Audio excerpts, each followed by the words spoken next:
نرگس ایک ناچنے والی لڑکی تھی، میں اسے حج پہ لے گیا، پہلے میں نے بہت سے تانے سنے اور پتہ نہیں کیا کیا کچھ سنا، پھر اس کو بیٹی بیٹی کہہ کر ساتھ لے کے چلا، میدان عرفات میں پہنچے تو شام کو وہ بہت زارو قطار رو رہی، جب شام ہوئی کیا ہوا؟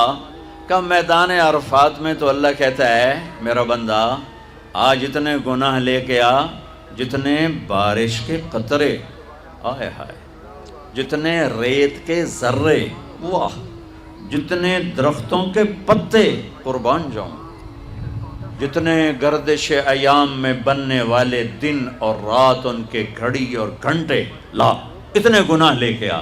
ہے کوئی دنیا میں اتنے گناہ کرنے والا؟ میرے رب کی قسم، ساری دنیا کے انسان مل کر گناہ کریں تو اتنے نہیں بن سکتے، اور میرا اللہ یوں ایک مرد ایک عورت سے کہہ رہا ہے آج میرے دربار میں آ، تو آ گئی، تو آ گیا، لا کتنے ہیں؟ بارش کے قطروں کے برابر، جی ہاں، درختوں کے پتوں کے برابر، جی، ریت کے ذروں کے برابر، جی، گردش ایام میں بننے والے دن رات کے برابر۔ 25 ارب سال سے دن رات بن رہے ہیں، 25 ارب سال سے دن رات بن رہے ہیں، جی۔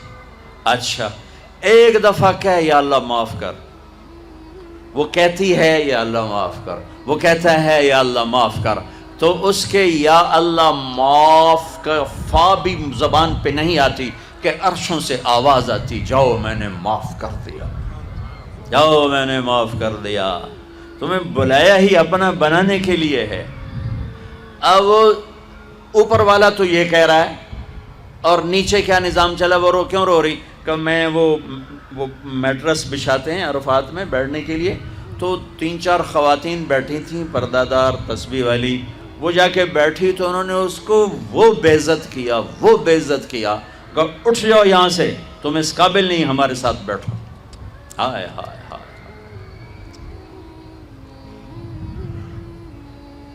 یہ میں ایسے نہیں کہہ رہا، آنکھوں دیکھ کے بتا رہا ہوں۔ یہ تو جی دیندار لوگ، ہم دیندار ہیں، تم دنیا دار ہو، شرابی ہو، جواری ہو، سود خور ہو۔ اس لفظ نے اس طبقے میں تکبر پیدا کیا، عجب پیدا کیا، اوروں کی حقارت پیدا کی، اوروں کو گھٹیا سمجھا، اوروں کو ذلیل سمجھا۔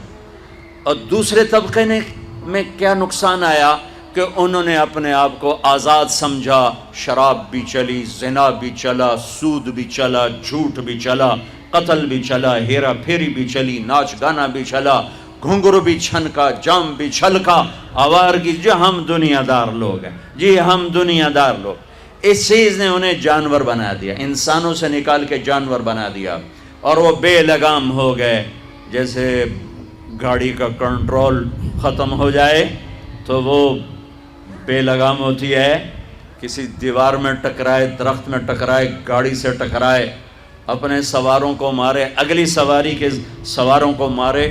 ایسے ہی یہ ہم تو جی دنیا دار لوگ ہیں، ہم تو جی دنیا دار لوگ ہیں، اور یہ کہہ کر ہر حرام کو حلال کر لیا۔ ابے جھوٹ کیوں بول رہے ہو جی ہم تو دنیا دار لوگ ہیں؟ ابے سود کیوں کھا رہے ہو جی ہم تو دنیا دار لوگ ہیں؟ ابے یہ ناچ گانے کی محفلیں کیوں سجو جی ہم دنیا دار لوگ ہیں؟ ابے رشوت کیوں لے رہے ہو جی ہم دنیا دار لوگ ہیں؟ نماز کیوں نہیں پڑھتے ہو جی ہم دنیا دار لوگ ہیں؟ روزے کیوں نہیں رکھا جی ہم دنیا دار لوگ ہیں؟ یہ اس تقسیم نے دو بڑے نقصان، جو میں نے آنکھوں دیکھے، کانوں سنے، انہی میں تو زندگی بیت گئی ہے، انہی میں زندگی بیت گئی ہے۔ اس تقسیم نے یہ بڑے نقصان پہنچائے۔ ہر مسلمان مرد عورت دیندار ہے، کلمہ جو پڑھتا ہے، ہر مسلمان مرد عورت دنیا دار ہے، کپڑے نہیں پہنے، چھت کے نیچے نہیں رہتا، روٹی نہیں کھاتا، کسی نہ کسی کمائی کے سلسلے میں لگا ہوا نہیں ہے، ہر مرد عورت دیندار ہے۔ ہاں لیول چھوٹا بڑا ہے تو مشکل اسلام نہیں، مشکل یہ ہے کہ سیکھا نہیں، مشکل یہ ہے کہ سکھایا نہیں، مشکل یہ ہے کہ ماحول میں سچ نہیں ہے۔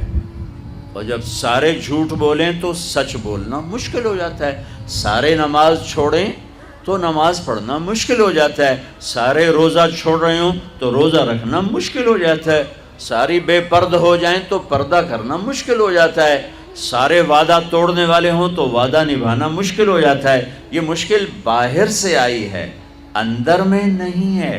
ایک اور آیت پیش کرتا ہوں، ایک اور آیت۔ ایک تو میں نے اللہ کی یہ بھی اللہ کا ہی فرمان ہے، لیکن وہ ایک اور اینگل سے تھا، یہ دوسرے اینگل سے۔ لقد کان لکم، بھئی یہ نکالو، سہیل بھائی یہ نکالو۔ لقد کان لکم فی رسول اللہ اسوۃ حسنہ۔ واہ واہ، رب بھی ہے نا۔ اچھا، اللہ نے کیا خوبصورت لفظ استعمال کیا، حسنہ۔ کیا کہہ رہے ہیں کہ کراچی والوں، میرے نبی تمہارے لیے انتہائی خوبصورت نمونہ ہیں زندگی گزارنے کے لیے، میرے نبی کی زندگی میں تمہارے لیے خوبصورت نمونہ۔ یہاں آپ آخری نبی ہیں اور آپ پر آ کر نبوت مکمل ہو رہی ہے، شریعت مکمل ہو رہی ہے اور کتاب مکمل ہو رہی ہے۔ اور میں 3 لفظ حدیث سے پیش کرتا ہوں، اختم بکتابہم الکتب وبشریعتہم الشرائع وبدینہم الادیان۔ یہ پہلی کتابوں میں جو اللہ کا فرمان ہے وہ کہ میرے نبی آ رہے ہیں۔ یہ شاہ علیہ السلام نے ارشاد فرمایا پچھلی کتابوں کا کہ جن کی کتاب پر کتابیں ختم، جن کے دین پر دین مکمل، جن کی شریعت پر شریعت مکمل، جن کی کتاب پر کتابیں مکمل۔ اس سارے بیک گراؤنڈ میں لفظ آنا چاہیے تھا لقد کان لکم فی رسول اللہ اسوۃ کاملہ، کاملہ، کہ میرے نبی کی زندگی تمہارے لیے مکمل نمونہ ہے، مکمل ضابطہ حیات ہے۔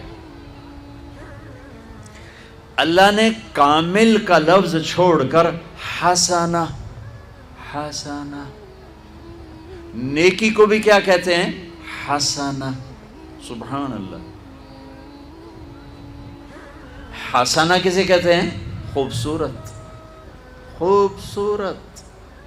میرے اللہ کہہ رہے ہیں میرے نبی تمہارے لیے بہت خوبصورت نمونہ ہیں۔ نیکی کو کہا خوبصورت چیز، اپنے حبیب کی زندگی کو کہا خوبصورت نمونہ۔ یہ خوبصورت کا لفظ کیوں فرمایا ہے کہ میرے بھائی بہنوں، حسن، خوبصورتی کسی دلیل کی محتاج نہیں ہوتی۔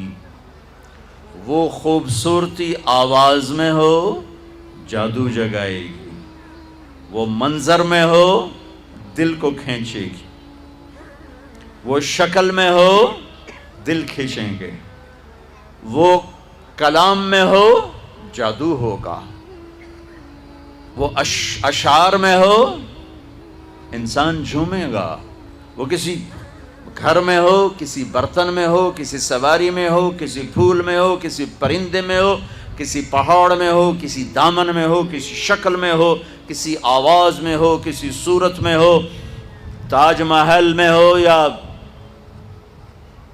ہمالیہ پہاڑ میں ہو۔ خوبصورتی کو دلیل نہیں چاہیے سوائے اندھے کے، سوائے اندھے کے۔ ہر پڑھا لکھا ان پڑھ حسن سے متاثر ہوتا ہے۔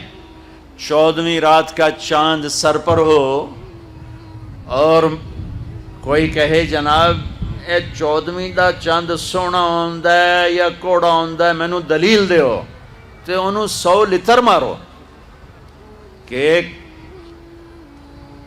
تیرے سرے 100 ایسا سے مار رہے ہیں کہ تیرا دماغ ہلے ہویا ہے۔ 14ویں دے چاند دی دلیل منگدا پیا سونا ہے کہ کوڑا ہے۔ اور میری سمجھو جو پنجابی سرائکی، میں بیچ میں اپنی زبان کی طرف چلا جاتا ہوں، معاف کر دینا، تم کراچی والے کیا سمجھو گے؟ عاشق ہوں میں عشق کماں میں، دل رکھیں وانگ پہاڑاں ہو۔ اب مجھے شاعری بھی یاد آ گئی، سہ سہ بدیاں ہزار اولا میں کر جانے باغ بہاراں ہو منصور جے چک سولی دتے جڑے واقف کل اسراراں ہو سجدیوں سر چائیں نہ باہو توڑے کافر کہن ہزاراں ہو عاشق سوئی حقیقی جیڑا قتل معشوق دے مننے سر نو جوڑے تے مکھ نہ موڑے بھویں 100 تلواراں کھنے سچا عشق حسین علی دا باہو سر دتے تے راز نہ بھنے۔ تمہیں سمجھ میں آئے نہ آئے، مجھے مزہ ضرور آیا۔